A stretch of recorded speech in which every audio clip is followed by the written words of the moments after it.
Very good morning news. నమస్తే, నేను విజయ Chandrika. Even breakfast news కి స్వాగతం. రాజకీయాల్లో ఎప్పుడు రెండు విషయాలు ఉంటాయి. ఒకటి, మ్యాటర్ వీక్ గా ఉన్నప్పుడు పబ్లిసిటీ పీక్ లో ఉంటుంది, లేదా అన్ని దారులు మూసుకుపోతే మాత్రం ఫ్రస్ట్రేషన్ టాప్ లో ఉంటుంది. ఇది చాలా మంది జాగ్రత్తగా గమనిస్తూ చెప్పే అంశం ఇది. ఎందుకంటే చెప్పుకోవడానికి ఏమీ లేకపోయినా, చేసింది ఇది అని సగర్వంగా ప్రజెంట్ చేయలేకపోయినా, ఏం చేయాలో అర్థం కాక దాన్ని ఏమంటారంటే, ఒకటి పబ్లిసిటీ అన్నా పిచ్చి పీక్స్ లాగా వెళ్ళిపోయినట్టు సోషల్ మీడియా వేదికగా చేస్తారు, లేదా అసలు ఏం మాట్లాడుతున్నాము, ఏం చేస్తున్నాము అనే విచక్షణ స్పృహ కూడా కోల్పోయి రాజ్యాంగబద్ధ పదవిలో ఉన్నామా అన్న ఆలోచన కూడా లేకుండా నోటికి పని చెప్తాం. ఆంధ్రప్రదేశ్లో ప్రస్తుతం ఇదే జరుగుతోంది. ప్రచార హోరు అన్ని పార్టీలు అందరూ కూడా క్షేత్రస్థాయిలో ఉన్నారు. నువ్వా నేనా అన్నట్టు కామెంట్స్ పాస్ చేస్తున్నారు. ఒక రకంగా ప్రచారం చాలా పీక్స్లో ఉంది. అధికార పార్టీ తామేం చేశాము, ఎందుకు రెండోసారి ఇవ్వాలి అన్నది అడుగుతూ చెప్తూ వెళ్ళాలి. కానీ ముఖ్యమంత్రి జగన్మోహన్ రెడ్డి గారు నోటికి ఏ స్థాయిలో పని చెప్పారు అంటే, ఇన్నాళ్లు ప్రతిపక్షాలని నోటికి ఇష్టం వచ్చినట్టు అన్నారు, మీడియాను అణిచివేశారు, నోరెత్తిన వివిధ వర్గాల్ని ఎక్కడికక్కడ కట్టడి చేశారు. సరే, 58 నెలల్లో అందరూ అన్ని చేసినా చూసినా ఇంకా కేవలం 100 రోజులే ఉంది. అయితే ఈ 58 నెలల్లో కూడా అందరూ ఒక విషయాన్ని గమనించారు. ఆవు చేలో మేస్తే దూడను గట్టును మేస్తుందా అని. అప్పటికే ఎమ్మెల్యేలు, మంత్రులు, వారి పార్టీ నాయకులు నోటి విరోచనాలు చేసుకుని నోటికి ఎంతొస్తే అంత బూతులతో ఏ స్థాయిలో అసలు మీరు ఏం చేశారు అన్నది అడిగితే ఎవరినైనా సరే మీరేం చేశారు, మీ హయాంలో ఏం చేశారు అన్న ప్రశ్నతో నోటికి ఎంతొస్తే అంత మాట్లాడారు. సరే, ఇప్పుడు ఇంక ఎలక్షన్స్ వచ్చేస్తున్నాయి. ఈ టైంలో అయినా సరే చేసింది చెప్పుకునే అవకాశం ఉంది. ప్రజల్లోకి వెళ్తున్నారు. ప్రచారంలో ఏం చెప్తారు, ఎలా ఆకర్షిస్తారు అన్నదాన్ని అందరూ గమనిస్తుంటే, మళ్ళీ అదే తీరు ముఖ్యమంత్రి గారైతే ఇంకొక అడుగు ముందుకేసి అసలు హంతకులు, దుర్మార్గులు, ఆయన ఒక రాజ్యాంగబద్ధ పదవిలో ఉన్నారు అన్న వ్యవహారాన్ని కూడా మర్చిపోయి ఏ స్థాయిలో చెలరేగిపోతున్నారు అంటే, గతంలో కూడానే చూసాం. ఆయన నా వెంట్రుకు పీకలేరు అన్నప్పుడు కూడా అందరూ ఇదేంటి ఇట్లా మాట్లాడుతున్నారు అని అనుకున్నారు. కానీ ఇంకా అదే పర్వం కొనసాగుతుంది. అయితే ఇక్కడ ప్రధాన కారణం అందరూ జాగ్రత్తగా విశ్లేషిస్తుంటే, 100 రోజుల ముందే ఇక వైసీపీ పని అయిపోయింది, అన్ని దారులు మూసుకుపోయాయి, ఏం చేయాలో తెలియట్లేదు అన్న ప్రచారం చాలా ఊపందుకుంది. ఇక అధికార పార్టీ పని అయిపోయింది. దానికి ప్రధాన కారణం కొన్ని మనం జాగ్రత్తగా విశ్లేషిస్తే, ఒకటి, పాలనా వైఫల్యాలు, ప్రజా సమస్యలు స్పష్టంగా కనిపిస్తున్నాయి ఈ 58 నెలల్లో ముఖ్యమంత్రి గారి పాలనలో. 2, టీడీపీ, జనసేన, బీజేపీ కూటమి ప్రజల్లోకి విస్తృతంగా దూసుకెళ్తోంది. అశేష జనవాహిని మధ్య స్పీచెస్ ఆకట్టుకుంటున్నాయి. ప్రజలు ఆసక్తిగా వచ్చి చూస్తున్నారు. వాళ్ళు ఇస్తున్న హామీల్ని తిలకిస్తున్నారు. 3, అసలు చెల్లెళ్ళైతే కడప వేదికగా సొంత ఇలాకాలో తొడగొట్టి మరి అసలు నువ్వు హంతకులకి టికెట్ ఎలా ఇస్తావు, నువ్వు కుంభకర్ణుడివి, 6 నెలల ముందే నిద్ర లేచావు, నీది అసలు ఒక పాలన, నీ పాలనంతా దౌర్జన్యాలు, దాష్టికం అంటూ చెల్లెళ్ళు అసలు నిజంగా చెడుగుడాడుతున్న పరిస్థితి. 4వ కారణం, వరుసగా ఎంపీలు, ఎమ్మెల్యేలు, ఎమ్మెల్సీలు రాజీనామా చేస్తున్నారు. ఎవరైనా సరే పవర్లో ఉన్నప్పుడు ఆ పదవులు అనే వాటికి రాజీనామా చేయరు. కానీ పదవులకు కూడా రాజీనామా చేసేస్తున్నారు అంటే ఆ 100 రోజుల్లో ముందు దిగిపోయే అవకాశం ఉందన్న ప్రచారం ఊపందుకుంది అన్న విషయాన్ని స్వయాన ఎంపీలు, ఎమ్మెల్యేలు, ఎమ్మెల్సీలు ఒప్పుకుంటున్నట్టే అవుతోంది. పదవులకు మరి రాజీనామా చేస్తున్నారు. ఇక అన్నిటికన్నా అద్భుతమైన ట్విస్ట్ ఏంటంటే, మనతో పనిచేసిన వాళ్ళు, మన గెలుపు కోసం కృషి చేసిన వాళ్ళు మనం ఓడిపోతామని చెప్తున్నారు. వాళ్ళెవరో కాదు, ప్రశాంత్ కిషోర్. అసలు జగన్ ఇంటికే మళ్ళీ గెలవడం చాలా కష్టం, ఈ 5 ఏళ్లలో అభివృద్ధి చేయలేదు, ఛత్తీస్గఢ్లో కూడా అప్పటి సీఎం కేవలం డబ్బులు పంపిణీ చేసి పరిమితమయ్యారు, ఏం జరిగిందో చూసాం, ప్రజల ఆకాంక్షలు నెరవేరలేదు, తాయిలాలు, నగదు బదిలీ తప్ప ఉద్యోగాలు ఇవ్వలేదు అంటూ స్వయాన గత ఎన్నికల్లో మన కోసం వ్యూహాలు రచించి మన గెలుపు కోసం కృషి చేసినటువంటి వ్యూహకర్త ప్రశాంత్ కిషోర్ జగన్ ఇంటికెళ్లిపోవడం ఖాయం అని చెప్పడం అనేది నిజంగా ఇప్పటి వరకు చెప్పిన కారణాలు ఒక ఎత్తు అయితే, స్వయాన మనతో పనిచేసిన వాళ్ళే ఇంటికెళ్లిపోతారు అని చెప్పడం, 100 రోజుల ముందు ఓడిపోతారు వైసీపీ ఇంటికే, జగన్ ఇంటికే అన్న బలానికి, ప్రచారానికి బలం చేకూరడంతో ఒక రకంగా చెప్పాలంటే ముఖ్యమంత్రి గారి ఫ్రస్ట్రేషన్ పీక్స్ కి వెళ్ళింది అనడంలో ఎటువంటి సందేహం లేదు. అందుకే ఆయన నోటికి పని చెప్తున్నారా, ఒక పక్కన ఎలక్షన్ కమిషన్ నోటీసులు ఇస్తోంది, మీరు మాట్లాడుతోంది తప్పు, 48 గంటల్లో వివరణ ఇవ్వండి అని. కానీ 48 గంటల వివరణ ఇవ్వకపోతే తదుపరి చర్యలు తీసుకుంటాం అని చెప్తున్నా కూడా మళ్ళీ అదే తీరు. ప్రకాశం జిల్లాలో మరొక్కసారి ఆయన ఈసీ ఆదేశాలను కూడా బేఖాతరు చేస్తూ ప్రతిపక్షాలని, చంద్రబాబు నాయుడిని, జనసేనని, పవన్ కళ్యాణ్ని నోటికి ఎంత వస్తే అంత హంతకులు. గతంలో కూడా మనం చూసాం, ఆయన ప్రతిపక్షంలో ఉన్నప్పుడు కూడా ఏసేయండి, కాల్ చేయండి ఇలాంటి మాటలు విన్నా కూడా సరే ప్రతిపక్షంలో ఉన్నారు, ఆ ఫ్రస్ట్రేషన్ అలాంటిది అని అనుకున్నప్పటికీ కూడా ఇక రాజ్యాంగబద్ధ పదవిలో ఉన్నా కూడా అదే తీరు కొనసాగుతోంది. ఈసీ నోటీసులు ఇస్తున్నా కూడా ఆయన బేఖాతరు చేయటం లేదు. అంటే వీటన్నిటిని ఎలా చూడాలి? ఆయనలో ఎందుకు ఇంత ఫ్రస్ట్రేషన్, ఎందుకు ఇంత పీక్స్కి చేరిపోయింది? అందరూ అంటున్నట్టు 100 రోజుల ముందు ఓడిపోతారు అన్న అంశాన్ని జీర్ణించుకోలేకపోతున్నారా, లేదా అధికారం అహంకారంతో ఎలా అయినా గెలవాలనుకుంటున్నారా? అన్ని దారులు నిజంగానే మూసుకుపోయి ఫ్రస్ట్రేషన్ టాప్స్ లెవెల్కి చేరిందా? కేవలం మ్యాటర్ లేనప్పుడు పబ్లిసిటీ పీక్స్ లో ఉంటుందన్నట్టు సోషల్ మీడియా వేదికగా ఫేక్ ప్రచారాలని నమ్ముకుని తిమిని బొమ్మించే ఎలక్షన్స్ కి కేవలం 100 రోజుల ముందు అధికార వైసీపీ అలాగే జగన్ ఓడిపోతారు అన్న విషయం ఎందుకు ప్రచారం ఊపందుకుంది? అలాగే ఆయన యాత్రలకి జనస్పందన ఎందుకు కరువైంది? ఆఖరికి ఈసీ ఇస్తున్న నోటీసులను కూడా ఉల్లంఘిస్తూ ధిక్కార శైలి ఎందుకు ప్రదర్శిస్తున్నారు? జగన్ ఇంటికి వెళ్లిపోవడం ఖాయమన్న విషయం ఎందుకు ప్రచారం పెరిగింది? ప్రశాంత్ కిషోర్ ఎందుకు అలా అంటున్నారు? ఇంకా చెప్పాలి అంటే ఆయనలో ఎందుకు ఈ ఫ్రస్ట్రేషన్ పాళ్ళు ఎక్కువయ్యాయి అని చర్చిద్దాం. మనతో పాటు జాయిన్ అయ్యారు టీడీపీ నుంచి మాజీ ఎమ్మెల్సీ దీపక్ రెడ్డి గారు, జనసేన నుంచి మనోహర్ దేవరా గారు జాయిన్ అయ్యారు. మరి కాసేపట్లో సీనియర్ జర్నలిస్ట్ సత్యమూర్తి గారు కూడా జాయిన్ అవుతారు. దీపక్ రెడ్డి గారు, మీతో ప్రారంభిస్తాను. ఏంటి, ఎలా చూస్తారు? ఎక్కడికి వెళ్ళినా పదే పదే మీ అధినేతని దూషణలు, అసలు ఏం మాట్లాడుతున్నారు ఏమిటి అనేది కూడా ఆయన రాజ్యాంగబద్ధ పదవిలో కూడా స్పృహ కోల్పోయి మరి మాట్లాడుతున్నారు. ఎలా చూస్తారు ఇదంతా? వెరీ గుడ్ మార్నింగ్ అండి అందరికి. ఈరోజు కొన్ని పేపర్స్ అందరికి మీ ద్వారా చూపించాలనుకుంటున్నాను. విజయచంద్రిక గారు, బీజేపీ పార్టీ నుంచి 26/3 అంటే 26/3 ఈ లెటర్ ఎలక్షన్ కమిషన్ కి పంపించడం జరిగిందండి.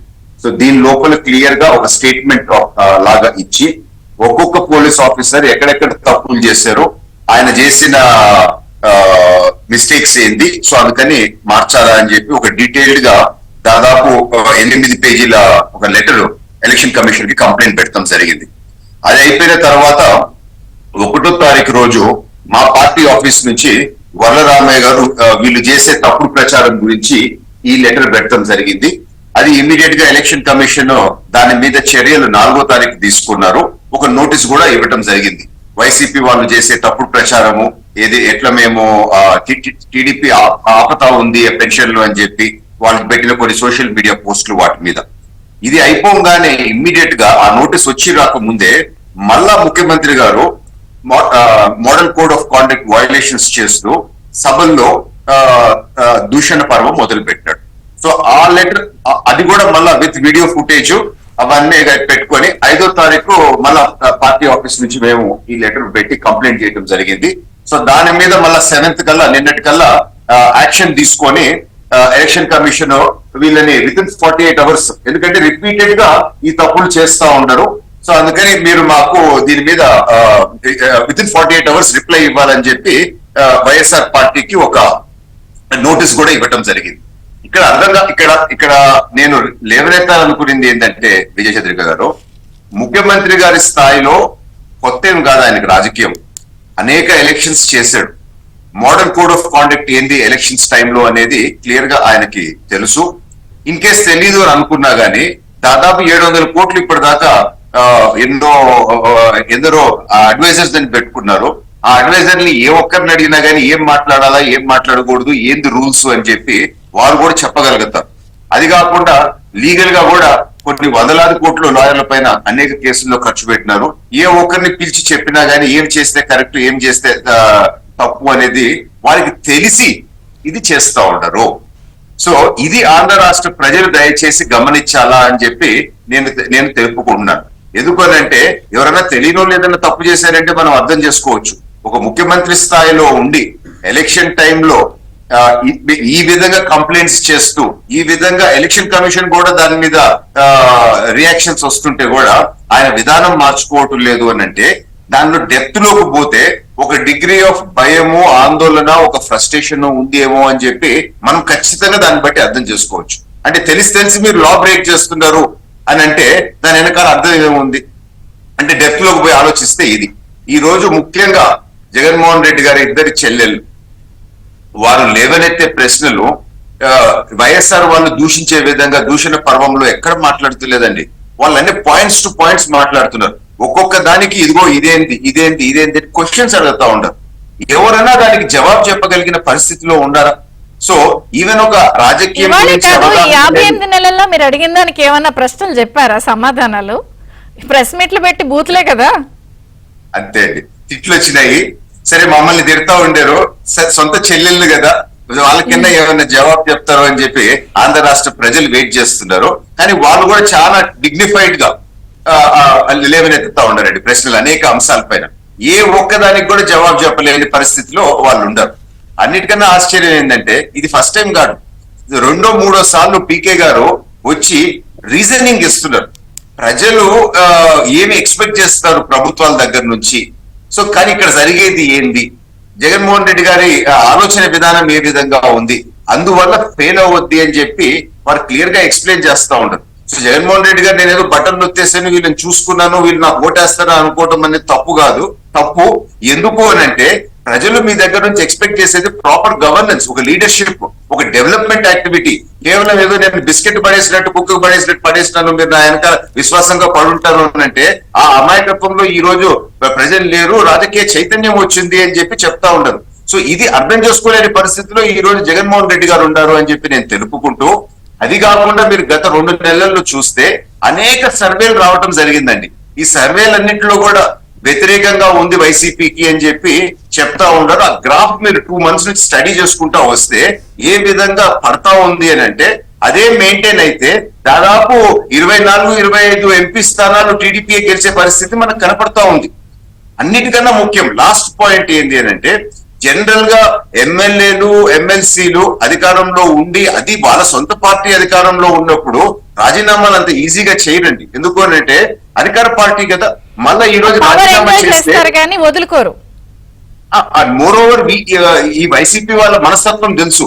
ఎందుకంటే వాళ్ళని కూడా ఇబ్బంది పెడతారు, వాళ్ళ వెనకాల కూడా మళ్ళీ పోలీసులు పంపిస్తారు, వాళ్ళని కూడా అక్కడ మనుగడి కష్టమయ్యేటట్టు వాళ్ళ నియోజకవర్గాల్లో చేస్తారని చెప్పి తెలిసి కూడా ఈ రోజు ధైర్యం చేసి ముందుకు వస్తున్నారు అని అంటే క్లియర్ కట్ వైఎస్ఆర్ పార్టీ నాయకత్వంలో కూడా ఒక అండర్స్టాండింగ్ వచ్చేసింది. వీళ్ళు ఓడిపోతా ఉండరు, ఇంక ఏం చేస్తాడులే ఈయన, ఇంకెంత 10 రోజులే కదా ఈయన కథ అని చెప్పి అనే ఒక ఆలోచనలోకి వచ్చినారు అని చెప్పి మాత్రం మనం ఖచ్చితంగా దీన్ని బట్టి అర్థం చేసుకోవచ్చు. ఏవైనా కానీ రాజకీయ గాలి పూర్తిగా ఆంధ్ర రాష్ట్రంలో వైఎస్ఆర్ పార్టీకి వ్యతిరేకంగా వీస్తా ఉంది అని చెప్పి మనకి అర్థమవుతా ఉంది. ఇది కేవలం గాలే కాదు, ఇది పెరగతా సునామీ స్థాయికి ఎదిగి ఈ వైఎస్ఆర్ పార్టీ ఈ గాలివానలో కొట్టుకోబోయే పరిస్థితి క్లియర్ గా మనకి అనాలిసిస్ లో మాత్రం అర్థమవుతా ఉంది. ఒకటే ఒక పాయింట్ చెప్పి నేను ముగిస్తానండి. ఇక్కడ కేవలము జగన్మోహన్ రెడ్డి చేయటమో లేకపోతే రాజకీయాల్లో కాదు, మనకి కొన్ని వ్యవస్థలు ఉన్నాయి. మనం రాబోయే తరాలకి కొన్ని వాల్యూస్, కొన్ని సిస్టమ్స్ ఇచ్చిపోవాలి. సో ఈ విధంగా వ్యవస్థని నిర్వీర్యం చేస్తే మనం కూడా రేపు ఒక ఆఫ్రికన్ కంట్రీనో ఒక లాటిన్ అమెరికన్ కంట్రీ లాగానో కూలిపోయే ప్రమాదం ఉంది గనక ప్రజలు దయచేసి ఇవన్నీ అర్థం చేసుకొని ముందుకు రావాలి ఇంకా చైతన్యంతో అని చెప్పి నేను చెప్తున్నాను. నేనేమి ఈ పార్టీకి ఓటేయండి ఆ పార్టీకి ఓటేయండి అని అంటులేదు. సో ఈ విధంగా జరగటం కరెక్టా? చనిపోయిన వివేకానంద రెడ్డి గారి కూతురు ఆ విధంగా ఈ రోజు రోడ్ల పైన తిరుగుతా ఉంది. సొంత చెల్లెలు జగన్మోహన్ రెడ్డి గారి సొంత చెల్లెలు నువ్వు చేసేది తప్పు అని చెప్పి అనేక పాయింట్లు లేవనెత్తుతా ఉండారు. సో వ్యవస్థల్ని కుప్పకూల్చినారు, కుటుంబాన్ని కుప్పకూల్చారు, ఆయన ఇష్టానుసారం చేసుకుంటా పోతున్నారు, మన ప్రజాస్వామ్య విధానాల్ని గౌరవించటం లేదు. ఇటువంటి పరిస్థితి ఆంధ్ర రాష్ట్రంలో ఉంది. ఇది మన రాబోయే తరాలకి ఇవ్వటం కరెక్టా అని చెప్పి ప్రజలు కూడా ఆలోచించాల్సిన సమయం వచ్చిందని చెప్పి నా ఓపెనింగ్ కామెంట్స్ ముగిస్తున్నాను అండి. రైట్, సీనియర్ జర్నలిస్ట్ సత్యమూర్తి గారు కూడా జాయిన్ అయ్యారు. హలో అండి, నమస్తే. బ్రేక్ఫాస్ట్ న్యూస్ కి స్వాగతం. 151 సీట్లు 100 రోజుల ముందు ఓడిపోతారు అని ఎంత భయంకరమైన గ్రాఫ్ కి పడిపోయింది. ఎక్కడ 151 అద్భుతమైన మ్యాండేట్ హిస్టరీలో. అలాంటి పరిస్థితి నుంచి 100 రోజులు ఉన్న ఎలక్షన్స్ అంటే అయిపోయింది, ఖాళీ అయిపోయింది, ఇంటికి వెళ్ళిపోతారు, కేల్ కథం, ఇవి వినిపిస్తున్నాయి. ఎందుకు ఈ పరిస్థితి వచ్చింది? ఒకటి. రెండు, నేను ఇంతే, నన్నెవడరా ఆపేది అన్న పరిస్థితి కూడా ముఖ్యమంత్రి గారు రాజ్యాంగబద్ధ పదవిలో ఉండి ఎందుకు తెచ్చుకుంటున్నారు? ఈసీ నోటీసులు ఇస్తోంది, మీ భాష పరిభాష కరెక్ట్ కాదు, రూల్స్ అండ్ రెగ్యులేషన్స్ ఆయన దీపక్ గారు అన్నట్టు చుట్టుపక్కల ఉన్న వాళ్ళందరూ చెప్తారు, ఆయనకు తెలియందా కాదు? ఎంపీ, ఎమ్మెల్యే, సీఎం ఇన్ని చేశారు కాబట్టి ఎందుకు ఇలా ప్రవర్తిస్తున్నారు? మీ అబ్జర్వేషన్ పాయింట్స్ ఏంటి? ఇది మన ఆంధ్రప్రదేశ్ లో యాంటీ ఇంకంబెన్సీ ఫ్యాక్టర్ చాలా తీవ్ర స్థాయిలో ఉందండి. ఈ విషయము చాలా సర్వేలలో తేలింది. అంటే బయట సర్వేలే కాకుండా వైఎస్ఆర్ కాంగ్రెస్ పార్టీ వాళ్ళు చేయించుకునే ఐపాక్ టీం చేస్తున్న సర్వేల్లో కూడా ఈ విషయం చాలా స్పష్టంగా కనిపించింది. యాంటీ ఇంకంబెన్సీ ఫ్యాక్టరు మామూలు సాధారణంగా ఉంటుంది, ఏ గవర్నమెంట్ కైనా కానీ యాంటీ ఇంకంబెన్సీ ఫ్యాక్టర్ ఉంటుంది. కానీ జగన్మోహన్ రెడ్డి గవర్నమెంట్ కి మాత్రం అసలు అది ఇంత ఈ స్థాయిలో దేశంలో ఏ గవర్నమెంట్ మీద, ఏ రాష్ట్ర ప్రభుత్వం మీద లేనంత తీవ్ర స్థాయిలో ఉన్నది. అందుకే ఇది కారణం అన్న ప్రధానమైన కారణం ఇది. దీంతో ఈ విషయం ఆయనకి ముందరే తెలుసు కాబట్టి ఆయన ఏం చేశాడు అంటే ఈ ఎమ్మెల్యేలను మార్చే ప్రక్రియ మొదలు పెట్టుకున్నాడు. దాదాపు అంటే అటు ఇటు ట్రాన్స్ఫర్లు చేయటం దగ్గర నుంచి సీట్లు మార్చటం వరకు దాదాపు 60-62 సీట్లు మార్చేశాడు. దీంతో ఏమైంది అంటే మొత్తం అన్రెస్ట్, పార్టీలో అన్రెస్ట్. ఏ మాత్రం రాజకీయ అనుభవం ఉన్నవాడైనా సరే ఏం చేస్తాడు అంటే ఈ మొత్తం 151 మంది గెలిచారు కదా, ఈ 151 మందిలో ఒకళ్ళనో ఇద్దరినో మార్చుకొని దిగుతాడు రంగంలోకి. కానీ జగన్మోహన్ రెడ్డికి ఏంటంటే తెలంగాణలో చూసిన తర్వాత అందరూ సిట్టింగ్ ఎమ్మెల్యేలకి ఇచ్చిన కేసీఆర్ ఓడిపోవటంతో ఈ భయం ఒకటి పట్టుకుంది. అంటే ఉన్న ఎమ్మెల్యేలని ఉంచుకోవాలా, కొంత కేసీఆర్ లాగా అందరికీ టికెట్లు ఇవ్వాలా, లేదు యాంటీ ఇంకంబెన్సీ ఫ్యాక్టర్ ని వాళ్ళ నెత్తిన తోసేసి మనం క్లీన్ గా బయటపడదామా అన్న ఆ డైలమాలో మొత్తం క్యాండిడేట్లను మార్చడం మొదలు పెట్టాడు. మొత్తం ఎమ్మెల్యే క్యాండిడేట్లను ఒప్పుకున్నట్టనా అహం అడ్డం వచ్చింది, ఇక్కడ ఒప్పేసుకున్నారు. ఇది ఈ విధంగా జరిగి డైలమా జగన్మోహన్ రెడ్డికి ఈ రాజకీయంగా అతనేమి ఇదేం కాదు, చాలా తెలివిగల వ్యక్తే. కాకపోతే ఏంటి అంటే ఈ యాంటీ ఇంకంబెన్సీ ఫ్యాక్టర్ ని ఎవరిని ఎత్తిన తోయాలని చూశాడు. అలా కాకుండా యాంటీ ఇంకంబెన్సీ ఫ్యాక్టర్ ని యాక్సెప్ట్ చేసి, యాంటీ ఇంకంబెన్సీ ఉన్నది, ప్రభుత్వ వ్యతిరేకత ఉన్నది అని యాక్సెప్ట్ చేసి దానికి అనుగుణంగా చర్యలు తీసుకొని ప్రజల దగ్గరకు వచ్చి నేను ఏమి చేయలేకపోయాను, నన్ను క్షమించండి అని అడిగినట్టయితే కొంతమంది అయినా, కొన్ని సెక్టార్లైనా, గత ఎన్నికల్లో ఆయనకి ఓటేసిన కొన్ని సెక్టార్లైనా మళ్ళీ ఆయన వైపు వెళ్ళేవి. కానీ ఇక్కడ అలా జరగట్లేదు. ఆయన ఏం చేస్తున్నాడంటే తన తప్పుల్ని ఒప్పుకోవటానికి ఆయనకి ఈగో ప్రాబ్లమ్స్ అడ్డొచ్చేస్తున్నాయి. మొత్తం ఈ ప్రభుత్వ వ్యతిరేకతని మొత్తం కూడా ఎమ్మెల్యేల మీదకి నెట్టేసి అసలు నాకేం సంబంధం లేదు అన్నట్టుగా ఒక కొత్త క్యాండిడేట్ లాగా వచ్చేద్దాం అన్న ప్రయత్నంలో మరీ భయంకరమైన తప్పులు చేస్తున్నాడు. చివరికి ఎట్లా వచ్చిందంటే ఈ మొత్తం ఆయన క్యాండిడేట్లను మార్చుకొని 1కి 2 సార్లు 3 సార్లు 4 సార్లు మార్చుకొని చూసినా కానీ ఎక్కడా కూడా ఆయనకి పాజిటివ్ రెస్పాన్స్ రావట్లేదు. ఏ సర్వేలో కూడా రావట్లేదు. ఆయన సొంత సర్వేలో కూడా రాకపోయేసరికి ఒక రకమైన భయం పుట్టుకుంది. ఆ భయమే ఈ విధంగా మాటల్లో బయటపడుతూ ఉన్నది. అంతకు ముందర ఏంటి అంటే మీరు ఇంట్రడక్షన్ లో చెప్పినట్టు నా వెంట్రుకు కూడా పీకలేరు అన్న పదం వాడటం, అంటే నిజంగా కూడా నేను ఆ మాట ఉచ్చరించడానికి చాలా సిగ్గుపడుతూ ఉచ్చరించాను. ఆ పదాన్ని ఆయన అన్నప్పుడే చాలా మంది అసలు అసహించుకున్నారు. ఇదేంటి, ఈ తరహా ఏంటి, పవన్ కళ్యాణ్ పెళ్లిళ్ల గురించి మాట్లాడుతూ ఆయన చేసిన కామెంట్లు ఏంటి, కార్లు మార్చినట్టు పెళ్లాలను మారుస్తాడా? అసలు ఇటువంటి కామెంట్లు సభ్య సమాజం ఎవరైనా చేయగలుగుతారా? మామూలు చిన్న స్థాయి వ్యక్తి కూడా ఇటువంటి కామెంట్లు చేయగలుగుతాడా? ఏదో ఒక కళ్ళు దుకాణాల దగ్గర కొట్టుకుంటారా అట్లా? ఇంట్లో వాళ్ళని కూడా తీసుకొచ్చి, అంటే ఎట్లా అయిపోయింది అంటే ఈ మొత్తం జరుగుతున్న ఈ మొత్తం పరిణామ క్రమం అంతా కూడా నాకు వ్యతిరేకంగా మారిపోతున్నది. ఏం చేయాలి, ప్రజల్ని ఎట్లా రెచ్చగొట్టి మళ్ళీ ఏ విధంగా కాలం గడుపుకోవాలి అన్న ఉద్దేశంలోకి వచ్చిన జగన్మోహన్ రెడ్డి ఈ విధమైన మాటలు మాట్లాడుతున్నాడు. ఈ విధమైన మాటలు ఒకవైపు కంటిన్యూ అవుతూ ఉండగానే సార్ ఒక్కసారి చూస్తారు హీరోయిజం అనుకుంటారు. ఆ హీరోయిజం ని మీరు పాలనలో చూపిస్తే కదా మ్యాండేట్ ఇస్తారు. ప్రతిసారి మీరు ప్రతిపక్షంలో ఉన్నారా అధికార పక్షంలో ఉన్నారా? ఇప్పుడు ప్రతిపక్షంలో ఉన్న వాళ్ళు బస్సులు వేసుకుని తిరిగారంటే ఏమన్నా అర్థం ఉంది. అధికార పక్షంలో ఉండి మీరు బస్సు వేసుకుని తిరుగుతారు. అసలు 10 వరకు ప్రచారం చేసుకోవచ్చు, కానీ 7ంటికే చీకటి పడుతోంది మీరు వెళ్ళిపోండి అని చెప్తూ ఉంటారు ముఖ్యమంత్రి గారు. చీకటి పడుతుంది వెళ్ళిపోతుందంటే మరి ఆయనకి చీకటి అంటే ఫోబియానా, ప్రజల్లోకి వెళ్ళాలంటే ఫోబియానా, లేకపోతే భయం బిగినైపోయిందా? 10 వరకు చేసుకోవచ్చు కదా రూల్స్ ప్రకారం. మీరు చీకటి పడుతుంది నమస్కారం అంటారు ఆయన ఎక్కడికి వెళ్ళినా. అంటే చేసుకోవచ్చు కానీ జనం కూడా రావాలి కదా.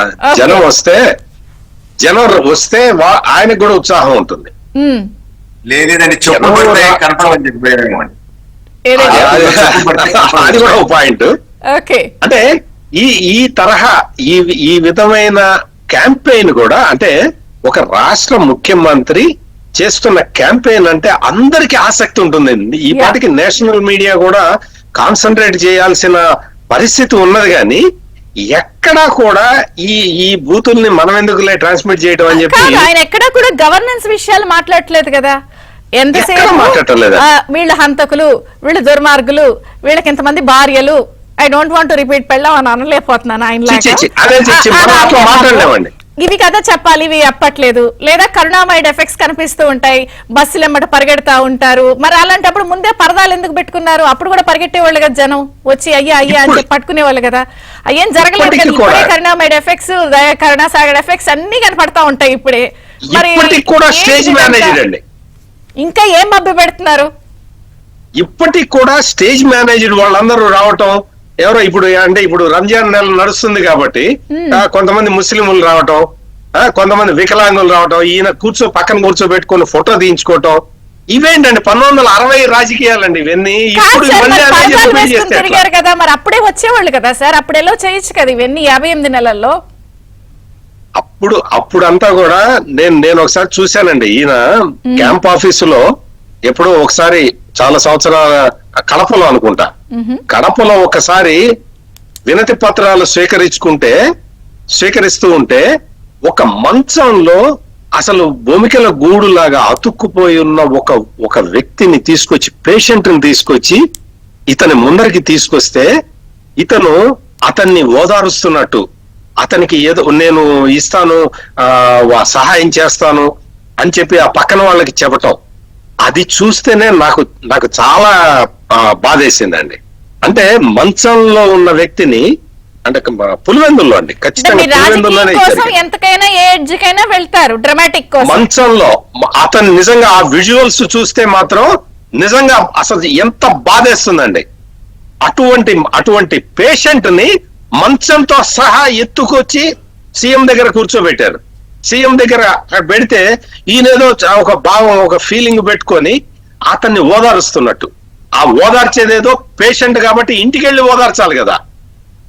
ఈ తరహా అంటే ఇట్లా షో ఆఫ్ అండి, మొత్తం షో ఆఫ్ చేసుకుంటూ మొత్తం రాజకీయం మొత్తం అంతా కూడా నా చేతిలోనే ఉంటుంది అన్న కాన్ఫిడెన్స్. మరి కొంచెం అయినా సరే పోనీ మీరు అన్నట్టు ఒక ఎలక్షన్స్ వచ్చేస్తున్నాయి, 35 రోజులు ఉన్నాయి, పోనీ అది తగ్గించచ్చు కదా. ఇంకా నన్ను ఎవడరా ఆపేది అని బేఖాతా చేయడంలో ఉద్దేశం ఏంటి? నేను అది చెప్తున్నానండి. అవన్నీ తగ్గించుకొని నేను ఈ పనులు చేయలేకపోయాను, మీ మ్యాండేట్ ని 5 సంవత్సరాల పాటు నేను వేస్ట్ చేసుకున్నాను, ఒక ప్రతిపక్షాల మీద అణచివేత కార్యక్రమాలు చేసుకుంటూ కాలం గడిపాను, నన్ను క్షమించండి అని చెప్పి అడిగితే కొంతమంది అయినా ఓటేసేవాళ్ళు, ఆ సానుభూతితో అయినా ఓటేసేవాళ్ళు. ఈయన అది కాకుండా ఎదురుదాడి చేయటం అసలు ఎటువంటి ఇది అంటే, ఒక పొలిటికల్ కామెంట్ లేదు, ఒక ఇది లేదు. ప్రతిపక్షం ఏం చేస్తుంది? నువ్వు వచ్చి అణగదొక్కుతుంటే తిరుగుబాట్లు చేసుకుంటున్నారు. ఎక్కడికక్కడ వాళ్ళు ప్రాణాలకు తెగించి పోరాడుతున్నారు. తెలుగుదేశం గాని, జనసేన గాని, బీజేపీ గాని, ఈ వీళ్ళ కార్యకర్తలందరూ కూడా, నాయకులు ఏంటి, కార్యకర్తలు ఏంటి, ఎవరి మీదైనా కేసు పెడుతున్నాడు కదా. భయంకరమైన వాతావరణాన్ని క్రియేట్ చేసి గెలవాలి అనుకుంటే ఈయన కన్నా ముందర చాలా మంది ముఖ్యమంత్రులు చేశారండి. ఆయన ఒకసారి అక్కడ ఓంప్రకాష్ చౌతాలా అని ఉండేవాడు, ఆయన కూడా ఇంతకన్నా దారుణాలు చేశాడు, కానీ ఎన్నికల్లో ఘోరంగా ఓడిపోయాడు. అంటే ఎగ్జాంపుల్స్ చెప్పుకోవడానికి చాలా ఉంటాయి. చరిత్రలో ఆ చరిత్ర చదివి తెలుసుకొని మనం ఏ విధంగా ప్రవర్తించాలి, మనం ప్రజలకి ఎంత హంబుల్ గా ఉండాలి అని ఆలోచించాలి. కానీ ఇప్పటికీ జగన్మోహన్ రెడ్డిలో మార్పు రావట్లేదు, ప్రజలు ఎక్కడ అట్రాక్ట్ కావట్లేదు. ఒకటి చెప్పండి, ఇప్పుడు ప్రశాంత్ కిషోర్ ఆయన కోసం చాలా కష్టపడి వ్యూహం చేశారు, స్ట్రాటజీలు అవనివ్వండి, ఇలా వెళ్ళాలి. మీకు గుర్తుంటుందో లేదో, రిజల్ట్స్ వచ్చిన రోజు బెస్ట్ సీఎం 6 నెలల్లో అనిపించుకుంటాను, మీకు గుర్తుందా? అవన్నీ తప్పుడు కూడా నేను 6 నెలల్లో బెస్ట్ సీఎం అనిపించుకుంటా అన్నారు సీఎం గారు. కానీ ఈ రోజు ఆ పనిచేసిన వ్యక్తే ఈయన పని అయిపోయింది అని చెప్పినటువంటి కామెంట్స్ మీరు ఎలా చూస్తారు? మనందరం పోనీ ఒకటే బలబల ఏడ్చామని అనుకుందాం కాసేపు, ఆయన కోసం కదా ఆయన పనిచేశారు. ప్రశాంత్ కిషోర్ చాలా స్పష్టంగా చెప్తున్నాడండి ఈయన చేస్తున్న తప్పులేంటి. ఈయన ఆదాయం సృష్టించకుండా, అంటే సంపద సృష్టించకుండా ఈయనిచ్చే సంక్షేమం నిలబడదు అని చాలా ఘంటాపదంగా జాతీయ మీడియాలో చెప్పిన మొదటి వ్యక్తి ప్రశాంత్ కిషోర్. ఆ రోజున ప్రశాంత్ కిషోర్ ఆ కామెంట్ చేసిన తర్వాత ఇప్పటికి ఇంకొక అంటే ఆ 8 నెలల్లో 9 నెలల్లో 1 year ఉందనుకుంటా. ఈ 1 year గ్యాప్ లో ఇతను సెట్ చేసుకోవచ్చు. సెట్ చేసుకునే అంత మంచి మనసు లేదు ఇతనికి. ఇతను ప్రశాంత్ కిషోర్ ఎవడు? ప్రశాంత్ కిషోర్ చెబితే నేను గెలిచానా, నా స్వయం శక్తితో నేను గెలిచాను అని చెప్పి ఒక అహంభావం, అహంకారం. నీకు కేసీఆర్ తో పోలిస్తే 100 రెట్ల అహంకారం జగన్మోహన్ రెడ్డికి ఉన్నది. నేను ఎంత అహంభావి అంటే వాళ్ళ లోగో నుంచి వాళ్ళ తండ్రి ఫోటోనే తీసేశాడు, రాజశేఖర రెడ్డి ఫోటోని లోగో నుంచి అదృశ్యం చేశాడు. అటువంటి ఈగోని ప్రదర్శించే ఒక వ్యక్తిని ప్రజలు నెత్తిన పెట్టుకోవడానికి సిద్ధంగా లేరండి. మాట్లాడదాం ఒకసారి మనం, ఎందుకంటే సీఎం స్కామ్స్టర్ అని చెప్పి మద్య నిషేధం చేస్తానని సారా వ్యాపారంగా మార్చారంటూ నిన్న పవన్ కూడా చాలా సీరియస్ గా మాట్లాడారు. ఆయన వారాహి మళ్ళీ నుంచి మనోహర్ దేవరావు గారు ఉన్నారు. నమస్తే అండి మనోహర్ గారు, బ్రేక్ఫాస్ట్ న్యూస్ కి స్వాగతం. సో ఏంటి, నిన్న కూడా మీ అధినేత చాలా దూసుకుపోతున్నారు ప్రచారంలో, జనం కూడా చాలా బాగా వచ్చారు. సో ఏంటి ముఖ్యమంత్రి గారి వ్యవహార శైలి, ఆయన మాట్లాడుతున్న భాష, లేకపోతే ఒక రకంగా ఫ్రస్ట్రేషన్ అనేది వీళ్ళిద్దరు చెప్తున్నారు. మీ కామెంట్స్ ఏంటి? ఎందుకు ఆయన ఈసీ ఇస్తున్న నోటీసులు కూడా లెక్క చేయట్లేదు అనుకుంటున్నారు? ముందుగా మీకు ప్యానల్ సభ్యులకి, వీక్షకులకి, అలాగే నా తోటి ప్యానల్ సభ్యులకి శుభోదయం అండి. సో మామూలుగా ఫ్రస్ట్రేషన్ అనేది ఎందుకు వస్తుందని తెలుసుకుంటే, ఒకటండి, మామూలుగా ఏ రాజకీయ నాయకుడైనా సరే జనాలు ప్రజలు తనతో ఉన్నారు అంటే హ్యాపీగా ముందుకు వెళ్తాడు. అంటే 7 గంటల క్యాంపెయిన్ కావాల్సిన 8 అవుతా అన్నా, 9 అవుతా అన్నా, 10 అవుతా అన్నా జరుగుతాను. ఈ రోజు ఆంధ్రప్రదేశ్ రాష్ట్రంలో ఏమవుతుందంటే ఒక బటన్ సీఎం, అంటే పరిపాలన చేతగాని సీఎం మొదటి నుంచి కూడా గాని పరిపాలన అనేది తెలియదు, వ్యవస్థ అనేది అస్సలు తెలియదు. సో ఇలాంటి వ్యక్తికి ఎంతసేపు ఉన్న అతను అభివృద్ధి అడిగితే బట్టన్ల గురించి చెప్తాడే గాని నేను ఇది అభివృద్ధి చేశా నాకు ఓటు వేయండి అనే ధైర్యం లేదు. కాబట్టే జనాలు లేని జగన్ ఒకవైపు ఉంటే మిత్రపక్షాలన్నీ కూడా జనంలో ఉండి చెబుతున్నారు. ఈరోజు గత 5 సంవత్సరాలుగా వైసీపీ ప్రభుత్వం ఏం చేసింది, నాకు ఒక అవకాశం ఇవ్వండి అని చెప్పి వచ్చి నేను తండ్రి బిడ్డను అని జగనన్న నాన్న బొమ్మ ఎక్కడా అంటున్నారు ప్రజలు. అంటే వైఎస్ఆర్సీపీ అభిమానులు ఎక్కువగా ఉన్నారు, వాళ్ళందరూ నేను తండ్రి లేని బిడ్డను, నాకు ఒక అవకాశం ఇవ్వండి మీ బిడ్డను అని చెప్పి వచ్చి ఈరోజు నాన్నను బాబాయ్ నెట్టయితే ఎత్తేసాడో ఆ విధంగా నవరత్నాలు అనే దాని నుంచి కానీ లేకపోతే బ్యాక్గ్రౌండ్ నుంచి కూడా కానీ వైఎస్ఆర్ అభిమానులు అడుగుతారు, అన్నా జగనన్న నాన్న బొమ్మ ఎక్కడ, ఏం చేసావు అని అడుగుతున్నారు. సో కాబట్టి ఏంటంటే వీళ్ళకు పాలన చేత కాదు, కాబట్టి ఏంటంటే జనాలు రావట్లేదు. జనాలు రావడం లేదు కాబట్టి ఆ ఫ్రస్ట్రేషన్ లో ఏదేదో మాట్లాడుతున్నాడు. మనం బాగా చూసుకున్నట్లయితే నన్ను ఏం చేయలేరు వీళ్ళందరూ అన్న స్థాయి నుంచి నేను దిగిపోతాను అనే స్థాయికి వచ్చేసాడు ఇతను. అంటే నన్ను దింపే తనే రెడీ అయిపోయినాడు, ఇంకా నేను ఓడిపోతాను, ఖచ్చితంగా నాకు పరాభవం అతనితో పాటు. మీరు బాగా అబ్జర్వ్ చేస్తే ఏదైనా మినిస్టర్లని మండలాధ్యక్షులుగా చేసిన ఘనత జగన్మోహన్ రెడ్డికి వస్తుంది. అది చేపించుకుంది మా అధ్యక్షులు పవన్ కళ్యాణ్కి వస్తుంది. అంటే ఒక మిథున్ రెడ్డి, ఒక ఐటీ మినిస్టర్, ఇలాంటి మినిస్టర్ ఈరోజు మండలాధ్యక్షులు. వీళ్ళని గెలిపించిన ప్రజలు, రాజంపేట ప్రజలు సేవ చెయ్యండి మీరు అని రాజంపేట ప్రజలు ఓట్లేసి గెలిపిస్తే ఈ రోజు పోయి పిఠాపురంలో ఒక మండలానికి మండలాధ్యక్షులుగా పనిచేస్తున్నారు. అంటే జగన్మోహన్ రెడ్డి అనే వ్యక్తి ఏం చేస్తున్నాడు వీళ్ళని ప్రజలు ఏం చేస్తున్నాడంటే ఒక మండలాధ్యక్షులు లేదా మీరు నా కింద ఉండండి అన్నట్టు చేస్తున్నాడు. ఆ అధికారం అది ఎవరికి వచ్చిందంటే మా అధ్యక్షుడు పవన్ గారు అంటే మినిస్టర్ గా చేసిన వ్యక్తులు పవన్ కళ్యాణ్ అనే వ్యక్తి కోసం ఈ రోజు వాళ్ళ స్థాయి వాళ్ళ దగ్గర డబ్బుని అన్ని కింద పడిపోయి దేని వల్ల కాదు పవన్ కళ్యాణ్ లేదా ఈ యొక్క ఎన్డీఏ కూటమితో మనం పెట్టుకుంటే మన బతుకులు చెల్లా చెదరైపోతాయి వాళ్ళకి క్లారిటీ వచ్చేసింది. అందుకని ఒక మినిస్టర్ గా చేసి ఎక్కడో జాతీయ ప్రయోజనాల కోసం బీజేపీ పొత్తు పెట్టుకుంది, ఆంధ్రప్రదేశ్ రాష్ట్ర అభివృద్ధి కోసం చంద్రబాబు నాయుడు పొత్తు పెట్టుకున్నారు, వైసీపీ విముక్త ఆంధ్రప్రదేశ్ కోసం మా అధ్యక్షుడు శ్రీ పవన్ కళ్యాణ్ పొత్తు పెట్టుకున్నారు. ఈ పొత్తు ముందు వీళ్ళ ఎత్తులు ఏం కుదరవు అనేసి ఈ రోజు మినిస్టర్లుగా పనిచేసిన వ్యక్తులు మండలాధ్యక్షులు అయిపోయినారు. ఎందుకురా అంటే వీళ్ళకి వేరే లేదు, ఏమన్నా అభివృద్ధి చేశారు వాళ్ళ నియోజకవర్గం. మిథున్ రెడ్డి తీసుకున్నాం అనుకో, రాజంపేట పార్లమెంట్ కు నువ్వేం చేశావు? ఒక ఎంపీ అభ్యర్థిగా 2 సార్లు గెలిచంటే శూన్యం. ఈ రోజు మా నియోజకవర్గం చంద్రగిరిలో కూడా కానీ ఎంతసేపు ఉన్న చెవిరెడ్డి భాస్కర్ రెడ్డి అనే వ్యక్తి మేము ఎన్నిసార్లు బటన్ నొక్కినామంటాడే గాని మేము ఈ అభివృద్ధి చేశాము మాకు ఓట్లు ఇవ్వండి, నెక్స్ట్ ఇంకో అభివృద్ధి చేస్తాం 2024 నుంచి 2029 మాకు అధికారం ఇస్తే మేము అభివృద్ధి చేస్తామనే స్థితిలో లేరు. ఎందుకంటే అభివృద్ధి అనేది శూన్యం, అవినీతి మాత్రం ఉంది. ఎందుకు ఇప్పుడు మీరు ఇందాక ఒక మాట అన్నారు, అందరూ ఎలా ఉత్సాహంగా ప్రజల్లో ఉండాలి, ఏం చేయాలనుకుంటున్నారు?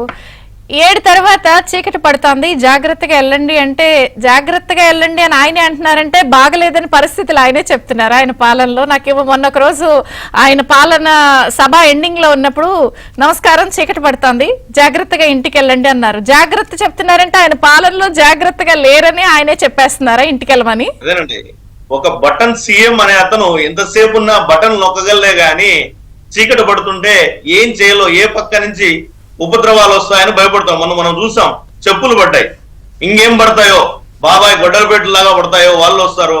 ఇప్పుడు ఏమంటే మొన్న మనం చూసుంటాం మన వీడియోలో 2019 క్యాంపెయిన్ లో చెప్పాడు, ఇంట్లో ఆడబిడ్డలు కన్నీటితో ఉంటే ఆ ఇల్లు నాశనం అవుతుంది అని తన నోటితో తన్నే చెప్పాడు. ఈ రోజు ఏం పరిస్థితి? కనీసం ఆడబిడ్డ కదా రేపు పొద్దున వాళ్ళ అమ్మ కూడా భయపడుతుంది, విజయమ్మ కూడా బయట వచ్చి చేయడానికి ఎలా ఉందో బాబాయ్ లాగా నన్నే చేస్తారని ఆమె భయపడుతుంది. చెల్లెలు వద్ద ధైర్యం చేసి ముందుకు వచ్చి వాళ్ళ న్యాయం కోసం పోరాడుతున్నాడు. ఒక ఆడబిడ్డ చాలా ఇబ్బందులు పడినా సరే సొంత అన్నదమ్ముడు గురించి ఎవరు చెడ్డ చెప్పుకోరండి, అది ఏ దానికోసమైనా సరే.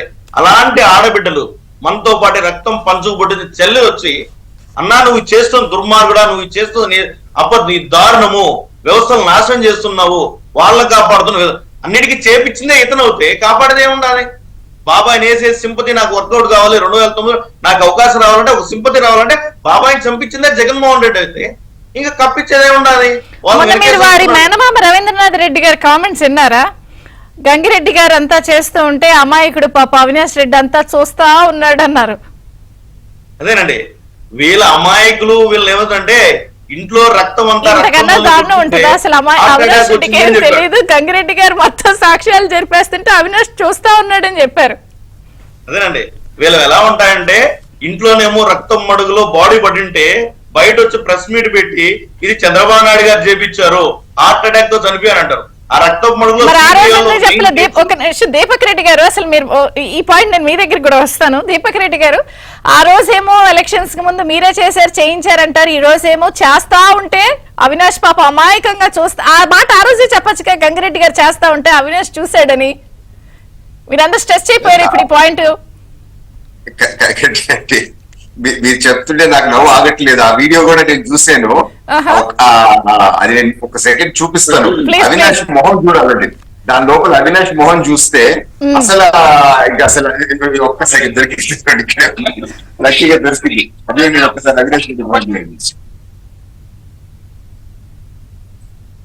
అసలు అమాయకత్వానికి అవినాష్ అమాయకంగా చూస్తున్నాడు అని చెప్పారు ఆ రోజు. నోట్లో ఏలు పెడితే కూడా పీకలేదనే విధంగా ఎంత అమాయకంగా కూర్చొని ఉండరు అని అంటే ప్రజలు దయచేసి ఇవన్నీ గమనించాలి. ఎందుకు అని అంటే ఎంత లోకుగా తీసుకుంటున్నారు వీరు ప్రజల్ని అంటే. మీరు చెప్పే మాటలు కూడా మీరు అనేక ఇన్సిడెంట్స్ లో మీరు చూస్తే వారు చేసేది ఒకటి, అసలు ప్రజల్ని మాత్రం అసలు మనం ఏం చెప్పినా ఇంటర్లే అని చెప్పి చూస్తుంటే ఇప్పుడు ప్రజలు కూడా నాకు తెలిసి ఇప్పుడు ఆలోచనకు రావాలండి. ఎందుకు అంటే మనమేమి ఇంత ఎర్రోళ్ళ మనం ఇంత ఎర్రోళ్ళగా కట్టుకుంటున్నారో వీళ్ళు అని చెప్పి మీరు ఇలా ప్రజలు కూడా అంటే ఒక- అపరిచితుడి సినిమాలో ఒక క్లైమాక్స్ సీన్ ఉంటుంది, ఏఎన్ఆర్ ని చూశానరా, ఎన్టీఆర్ ని చూశానరా, నీలాంటి యాక్టర్ ని చూడలేదురా అని ప్రకాష్ రాజ్ వీడిని కొడుతూ ఉంటే రూమ్ లో అంటూ ఉంటాడు, నేనే చేసే హత్య అంటాడు, నేను జైలు సార్ అంటాడు 2వ నిమిషంలో. మనోహర్ దేవర్ గారు. దీపక్ రెడ్డి గారు చెప్పినట్టు సార్ ఇస్తాను, సత్యమూర్తి గారు ఇస్తాను సార్, ఒక నిమిషం. దీపక్ రెడ్డి గారు చెప్పినట్టు అవినాష్ రెడ్డి అమాయకంగా చూడటంలా ఆ. అసలు విషయం చెప్పేస్తాడేమో Okay. ఈ రవీంద్రనాథ్ రెడ్డి అని కంగారు పడుతూ చూశాడండి. ఓకే, టెన్షన్ తో కూడుకున్న భయం వల్ల వచ్చిన భక్తి. టెన్షన్ తో చూశాడు, అసలు నిజంగా నేనే చంపానని చెప్పేస్తాడేమో అని చెప్పి అతను చాలా టెన్షన్ పడ్డాడు. మనోహర్ దేవర గారు. ఆ ఫ్లో లో ఎక్కడ నిజాలు వచ్చేస్తాయి అనేది వీళ్ళందరూ కూడా భయం, అందుకోసమనే ముందుగా సర్దేస్తాం. మనం చూసినట్లయితే చూడండి 2019లో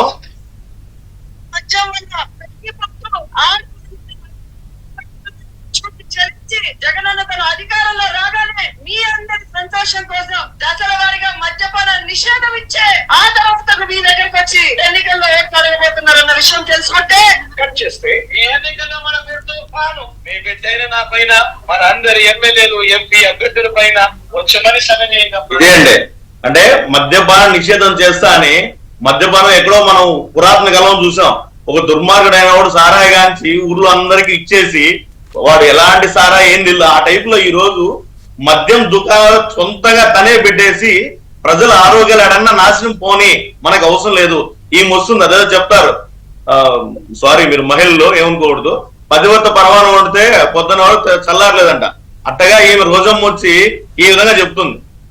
కాబట్టి ఏంటంటే వీళ్ళందరూ కూడా కానీ మొదటి నుంచి కూడా వీళ్ళకి తెలిసింది ఏంటంటే వీళ్ళకు పరిపాలన అర్థం కాదు, పరిపాలన మీద జీరో నాలెడ్జ్ అండి. ఈ రోజు వైసీపీలో 151 ఎమ్మెల్యేలు కావచ్చు, ఒక ఎంపీలు కావచ్చు, లేదా సీఎం వీళ్ళందరికీ కేంద్ర నాయకుడిగా ఉన్నటువంటి సీఎం జగన్మోహన్ రెడ్డి కావచ్చు, ఏదైనా తెలియదు వీళ్ళకి ఏం కానీ తెలియదండి. పరిపాలననే చేత కాదు, కేవలం బటన్ అన్నాడు. ఆ బటన్ లో కూడా ఎన్ని కోట్లు స్కామ్ అనేది ప్రతి ఒక్క దాంట్లో చూస్తున్నాం. అందుకని ఇతను బటన్ సీఎం గానే సరిపోతాడే గాని పరిపాలన చేసే సీఎం గా పనికిరాడు. అందుకని అతను ఏమంటారు, నాకు 2 బటన్లు నొక్కండి అన్నాడు. 2 బటన్లు కాదు, నిన్ను పీక నొక్కే పనుల్లో ఆంధ్రప్రదేశ్ రాష్ట్ర ప్రజలు ఉన్నారు. నీకు మా అధ్యక్షులు చెప్పినట్టు 151లో ఏదో ఒకటి ఉన్నటువంటి లాస్ట్ లో ఒకటి ఎదురు 15 కూడా రావేమో 100%. ఈ రోజు కూటమి చూసినట్లయితే నిన్న కూడా ఒక సర్వే రిజల్ట్ వచ్చింది, దాదాపు 160+ సీట్స్ అనేది ఎన్డీఏ కూటమికి వస్తాయని చెప్పింది. వీళ్ళందరూ కూడా ఏంటంటే ఆ రోజు అబద్ధాలు చెబుతూ డైవర్షన్ పాలిటిక్స్ చేస్తూ ఇవి బతకడమే కానీ ఈ రోజు ప్రజల్లోకి వచ్చారు. సాయంకాలం అయితే వెళ్ళిపోవాలంటున్నారు. మొన్న చంద్రగిరి దగ్గరికి వస్తే ఒక్కరు లేరండి, జనం లేకపోవడంతో చెవిరెడ్డి భాస్కర్ రెడ్డి అనే వ్యక్తి జ్వరం వచ్చింది అతనికి. అంటే ఆ యొక్క చిత్తూరు పార్లమెంట్ కు వచ్చేదో మీటింగ్ పెడదాం అనుకుంటే జనాలు లేవు. వాళ్ళు ఒక చోట ఎక్స్పెక్ట్ చేసి చంద్రగిరిలో అయితేపల్లి అనే దగ్గర చేసి చివరికి జనాలు రాకపోతే 5 o'clock మీటింగ్ క్యాన్సిల్ చేసుకుని ముందుకు వెళ్ళిపోయారు. అంటే వీళ్ళ పరిస్థితి ఎలా ఉందంటే జనాలు డబ్బులు ఇచ్చినా కూడా 2 గంటలు ఉంటారు, 3 గంటలు ఉంటారు, 5 గంటలు ఉంటారు, 10 గంటలు ఉంటారు, కానీ దానికన్నా ఉండలేరు కదా. అప్పుడు నువ్వేం చేయాలా, ప్రతి గంటకు డబ్బు ఇస్తా ఉండాలి. నువ్వు పెయిడ్ ఆర్టిస్టులు పెట్టుకొని చేయించాలనుకున్నా ఈ రోజు ఆ పెయిడ్ ఆర్టిస్టులు కూడా ఎన్నిసార్లు తీసుకుంటారు, వాళ్ళు మాత్రం ఎంతైనా డబ్బు ఇస్తా అనేసి ఎంతసేపు ఉండగలుగుతారు. అందుకని ఇతను ఏమంటే 5 గంటలకు 7 గంటలకు గంట కొంత సర్దేస్తాడు. ఇప్పుడు మన కార్యకర్తలు అనుకోండి, జనసేన టీడీపీ బీజేపీ కార్యకర్తలు అనుకోండి, వాళ్ళు committed for society, committed for ఈ రాక్షస పాలన అంతమొందించాలన్నారు కాబట్టి 10 గంటల వరకు 12 గంటల వరకు జరుగుతున్న తీరు మారటం లేదు. ఫేక్ ప్రచారం. రెడ్డి గారు ఇక్కడ ఒక పాయింట్, ఒకటి ఫ్రస్ట్రేషన్ లెవెల్స్, ఓడిపోతామన్న ఒక పాయింట్ ఒక సైడ్ అయితే, కాయిన్ కదర్ సైడ్ ఇంకా కూడా ఆ ఫేక్ ప్రచారాలు ఉన్నది లేనట్టు. మొన్న ఈ మధ్య కూడా మీరు మీ టీడీపీ క్యాండిడేట్ కడపలో పోటీ నుంచే తప్పుకుంటున్నట్టు ఫేక్ లెటర్ హెడ్ క్రియేట్ చేయడం, ఇంకా ఇలాంటి గిమ్మిక్స్ మీద వెళ్తున్నారు కదా, ఏంటి మీ కామెంట్? ఇంకా ఏమన్నా ప్రజలు అవన్నీ నమ్మే స్థితిలో ఉందంటారా? ఖచ్చితంగా వైఎస్ఆర్ పార్టీలో మాత్రం వాళ్ళు అదే ఆలోచనలో ఉండారండి. ఏం చెప్పినా ప్రజలు ఎర్రోళ్ళు వింటారు అని చెప్పి వాళ్ళు అదే విధంగా భావిస్తున్నారు, అదే విధంగా కామెంట్స్ చేస్తున్నారు, అదే విధంగా మాట్లాడుతూ ఉన్నారు. కానీ ఇన్ని సంవత్సరాల తర్వాత మేము ఎర్రోళ్ళం కాదు అని చెప్పి వాళ్ళకి నిరూపించాల్సింది ప్రజల మీదనే ఉంది. గతంలో ఈయన ముఖ్యమంత్రి కాకముందు కూడా మీరు చూస్తే ప్రతిపక్షంలో ఉన్నప్పుడు అప్పుడు ముఖ్యమంత్రి చంద్రబాబు నాయుడు గారిని చెప్పులతో కొట్టాలా, కాల్చి చంపాలా, ఉరిదీసి చంపాలా అనేటువంటి పదజాలం వాడినారు కదా. సో ఒకటి వీరు చేసే దుష్ప్రచారము, రెండోది ఇటువంటి భాష వీళ్ళు కావాలనే వాడుతూ ఉండరు. ఇప్పుడు ఎవరెవరు తిట్టినారో మీరు చూస్తే అనేక నాయకులు వాళ్ళకి ప్రమోషన్స్ ఇచ్చినారు. ఎవరెవరు దాడులు చేశారో వాళ్ళకి పదవులు కూడా ఇచ్చినారు. క్యాబినెట్ సో ట్రాక్ రికార్డ్ చూడొచ్చు మనం 5 సంవత్సరాల్లో. డీజీపీ ఆఫీస్ పక్కనే ఉంది మా తెలుగుదేశం పార్టీ ఆఫీసు, దాని మీద దాడి చేసినారు అని అంటే ఇంకా అంతకన్నా సిగ్గుచేటు ఇంకేమన్నా ఉంటుందా? ఇప్పటిదాకా నో యాక్షన్ దానిపైన. లాస్ట్ది కౌన్సిల్లో ఒక 3 క్యాపిటల్ బిల్స్ వచ్చినప్పుడు మేము దాన్ని సెలెక్ట్ కమిటీకి పంపించాలన్నప్పుడు ఎమ్మెల్యేలు గ్యాలరీలోకి ఎక్కి మంత్రులందరూ హౌస్ లో ఉండి ఆ రోజు మైకులు ఆపి వాళ్ళు మాట్లాడిన భాష అండి, అసలు తెలుగులో ఇన్ని తిట్లు ఉన్నాయని చెప్పి నేను ఆ రోజే తెలుసుకున్నాను. అంటే దేవాలయం లాంటి చట్టసభల్ని కూడా ఎటువంటి స్థాయికి దిగజార్చినారో వీరు చూడండి. ఈ రోజు ఈ 5 సంవత్సరాల్లో 550 పైగా జడ్జిమెంట్స్ వీళ్ళు తప్పు చేశారు అని చెప్పి ఈ ప్రభుత్వానికి వ్యతిరేకంగా రావటం జరిగింది. Election commission local body elections లో చేసిన వయలేషన్స్ అన్ని ఈ రోజు ప్రజలు చూశారు, ఏ విధంగా ఎలక్షన్ ప్రాసెస్ ని నిర్వీర్యం చేశారు. ఎమ్మెల్సీ ఎలక్షన్స్ లో వీళ్ళు తప్పు చేశారని చెప్పి ఐఏఎస్ ఐపీఎస్ ను సస్పెండ్ చేశారు, 50 బూత్ లెవెల్ ఆఫీసర్స్ ని తప్పు చేశారు, క్లియర్ కట్ వీళ్ళు తప్పు చేసినారు అని చెప్పి రుజువు అయింది. అదే విధంగా కౌన్సిల్ సెలెక్ట్ కమిటీ ఇందాకనే నేను చెప్పినాను, ఆ విధంగా సెలెక్ట్ కమిటీకి పంపించాలని ఒక కౌన్సిల్ మేము ఇచ్చిన ఆర్డర్ ని అక్కడ పనిచేసే అధికారి ఫాలో చేయకుండా ఏ విధంగా వ్యవస్థని పూర్తిగా నిర్వీర్యం చేస్తారో మనం చూస్తా ఉంటాం. ఈ రోజు ఆంధ్ర రాష్ట్రంలో 25,000 కేసులు పైగా కంటెంప్ట్ ఆఫ్ కోర్ట్ కేసెస్ ఈ ప్రభుత్వం పైన పడినాయి. సో ఇది పరిపాలన, ఒకసారి ఆలోచించాలా. అన్నిటికన్నా ఇంపార్టెంట్ ఏంటంటే లోకేష్ గారు అన్ని నెలలు అన్ని వేల కిలోమీటర్లు పాదయాత్ర చేసి ప్రతిరోజు ప్రజల సమస్యలు మేము లేవనెత్తినవి సోషల్ మీడియా ముందు పెడుతుంటే కొన్ని వేలాది సమస్యలు మేము లేవనెత్తితే ఒక్క సమస్య మీదన్నా గానీ వీరు యాక్షన్ తీసుకున్నారా మమ్మల్ని దూషించే తప్ప? సో అంత నిర్లక్ష్యంగా ఉండే వాళ్ళు అధికారంలో కొనసాగేదానికి అర్హులా ఒకసారి ఆలోచించండి.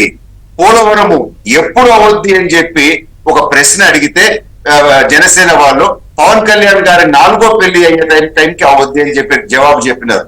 సో ఇటువంటి వారు ఒక రోజన్నా గానీ ఆ పదవిలో కొనసాగేదానికి వీళ్ళకి హక్కు ఉందా? ఇవన్నీ ప్రజలు ఆలోచించాల్సిన సమయము. మన బాధ్యత ఏంటి? ప్రజలకి చైతన్యం తేవటము, వాస్తవాలు తెలపడం వరకు మన బాధ్యత. ప్రజలు కూడా ఆలోచించాల్సిన సమయం వచ్చింది అని చెప్పి తెలుపుకుంటూ నా కామెంట్స్ ముగిస్తున్నానండి. రైట్. మనోహర్ దేవర్ గారు, నిన్న అనకాపల్లిలో పవన్ కళ్యాణ్ గారు ప్రసంగం ఇదంతా జరుగుతుంటే సీఎం సీఎం సీఎం అని అరిశారు. 2029లో నోకాలమ్మ మీ కోరికలు తీరుస్తుంది అని చెప్పన్నారు. ఏంటి దాని ఉద్దేశం ఏంటి? ఫైనల్ గా మీ కంక్లూడింగ్ రిమార్క్స్ ఏంటి? అంటే ఆ అధికారం అహంకారంతో ఏం జరిగినా మనం గెలుస్తాంలే అనే ధోరణి కనిపిస్తుంది సీఎం గారిలో. రెండు మీద మీ కంక్లూడింగ్ ఇవ్వండి. నేను సత్యమూర్తి గారి దగ్గర ఒపీనియన్ తీసుకుంటాను. సో ఈ రోజు చూస్తున్నట్లయితే జనం లేని జగన్మోహన్ రెడ్డి ఒక పక్క, జనంలో మిత్రపక్షాలు దూసుకుపోతున్నారు. సో వీటన్నిటి వల్ల ఏంటంటే అతను ఫ్రస్ట్రేషన్ లో ఓడిపోతాన బాధలో ప్రతి ఒక్కరు ఒక పిచ్చి పట్టిన వ్యక్తి ఏ విధంగా అయితే గొర్రెలాగా మాట్లాడతారో, పిచ్చి గొర్రె ఏ విధంగా అయితే వెళ్ళిపోతుందో ఆ విధంగా జగన్మోహన్ రెడ్డి అనే అతను ఈ విధంగా చేస్తున్నాడు. నెక్స్ట్ మా అధ్యక్షుడు శ్రీ పవన్ కళ్యాణ్ గారు చెప్పింది సీఎం సీట్ అనేది అది మా స్థాయి కాదండి, కానీ మా అధ్యక్షులు ఏం చెప్పారో చేస్తూ పోతాం. సో మా అధ్యక్షులు ఏది కోరుకుంటే అది. కానీ మాకు వచ్చింది ఒకటే అండి, ఎటువంటి రూపాయి ఖర్చు లేకున్నా జనాలు ఈ రోజు పవన్ కళ్యాణ్ అనే వ్యక్తి కోసం కొన్ని లక్షల మంది వాళ్ళ స్వతహాగా వస్తున్నారు. జగన్మోహన్ రెడ్డి లాగా మినిస్టర్లని తీసుకొచ్చి మండలాధ్యక్షులకి వేయాల్సిన అవసరం లేకుండా మాకు కొన్ని లక్షల మంది స్వతహాగా ఒక రూపాయి ఖర్చు లేకుండా పవన్ కళ్యాణ్ అనే వ్యక్తి కోసం మాకు వస్తున్నారు. ఎందుకంటే ఒక ప్రజానాయకుడు వచ్చినప్పుడు ప్రజలు ఆ విధంగా వస్తారు. వీటన్నిటి చూడడం వల్ల ఫ్రస్ట్రేషన్ లో ముఖ్యమంత్రి ఈ విధంగా మాట్లాడుతున్నారు. నెక్స్ట్ వ్యవస్థలు అంటారా, మొదటి నుంచి కూడా కానీ జగన్మోహన్ రెడ్డికి వ్యవస్థ అనే దానికి అర్థం తెలియదు. వ్యవస్థ అనే దానికి అర్థం తెలియదు.